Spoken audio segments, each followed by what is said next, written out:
Hi friends, welcome to Venkat Electrical Tutorials.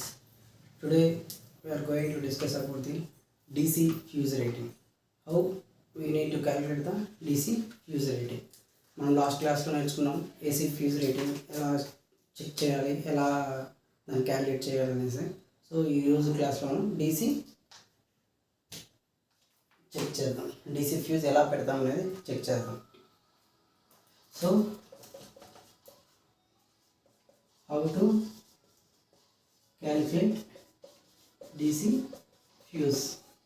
So how to calculate DC fuse మనం ఈరోజు చూద్దాం. Okay, same electrical ఎలా ఉంటుందంటే ఏ fuse rating calculate చేయాలన్నా ఒక current, okay, current capacity calculate చేయాలి. కరెంట్ కెపాసిటీ క్యాలిక్యులేట్ చేయాలంటే మనకు కావాల్సింది power and voltage. Power and voltage main important. Okay, so మనకంటే ఒక ఫార్ములా ఉంది దీనికి, P equal to VA. Okay, P equal to VA. So P అనేది పవర్ మనకు తెలిసింది, V అంటే వోల్టేజ్, I అంటే కరెంట్. ఓకే, ఏసీలో ఎలా ఉంటుంది, డీసీలో ఎలా ఉంటుంది. నేను ఆల్రెడీ ఏసీ క్లాస్ గురించి, ఏసీ ఫ్యూజ్ గురించి చెప్పాను లాస్ట్ క్లాస్లో, అది మీరు చూడండి, లింక్ కూడా నేను షేర్ చేస్తాను సేమ్ వీడియోలో. సో మనం ఇప్పుడు P పవర్ ఈక్వల్ టు, నేను 1 కిలోవాట్ తీసుకుంటాను. సో 1 కిలోవాట్ అంటే 1000 watts. Okay, 1000 watts. So voltage DC voltage వచ్చేసి 12 వోల్ట్ తీసుకుంటాను. ఓకే, డీసీ 12 వోల్ట్ తీసుకుంటాను. సో ఐ అనేది క్యాలిక్యులేట్ చేయాలి. ఐ అంటే ఇక్కడ ఏంటి, ఫ్యూజ్ రేటింగ్.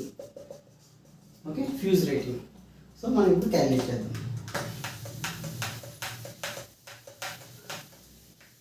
సో ఇప్పుడు P equal to 1000 watt equal to 12I. Okay, so దీన్ని మనం ఇక్కడ క్యాలిక్యులేట్ చేయాలంటే I ఈక్వల్ టు 1000/12. ఓకే, మీరు అనుకోవచ్చు లాస్ట్ క్లాస్లో ఏసీ ఫీజు క్యాలిక్యులేట్ చేసినప్పుడు ఫీజింగ్ ఫ్యాక్టర్ అన్నారు, ఇప్పుడు డీసీ క్లాస్కి వచ్చేసరికి డీసీ ఫీజుకి వచ్చేసరికి ఫీజింగ్ ఫ్యాక్టర్ లేదనేసి. సో ఇక్కడ కూడా ఫీజింగ్ ఫ్యాక్టర్ ఉంది. సో ఆ ఫీజింగ్ ఫ్యాక్టర్ అనేది నేను ఎక్స్ప్లెయిన్ చేస్తాను. So DC fusing factor is 1.5. Okay, 1.5 అన్నమాట. సో ఈ 1.5 అనేది మనం ఇక్కడ మల్టిప్లై చేయాలి. సో మనం అక్కడ మల్టిప్లై చేద్దాం. So into 1.5. So almost all ఎంత అవుతుంది, 83.33 into 1.5 equal to 125 amps. Okay, current 125 amps. ఈ ఫ్యూజ్ను మనం, ఇది fuse rate.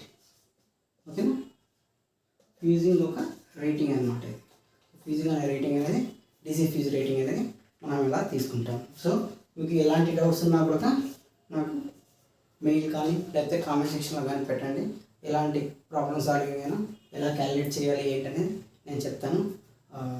One more thing, please subscribe, share and like the video. So ఇలా మీరు లైక్ చేయడం వల్ల, సబ్స్క్రైబ్ చేసుకోవడం వల్ల నేను కొత్త కొత్త వీడియోస్ అప్లోడ్ చేస్తూ ఉంటాను, మీకు డైరెక్ట్గా వచ్చేస్తాయి. Please share and subscribe.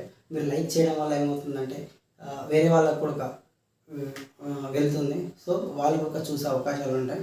So ఇలాగ క్యాలిక్యులేషన్స్ కావాలి, ఎలక్ట్రికల్ సంబంధించి ఏమైనా సరే చాలామందికి స్ప్రెడ్ అవుతుంది. సో వాళ్ళు కూడా కొంచెం నాలెడ్జ్ గెయిన్ చేసుకుంటారని అనుకుంటున్నాను. Thank you so much. Please subscribe, share and like the videos for the Venkat Electrical Solutions. Thank you.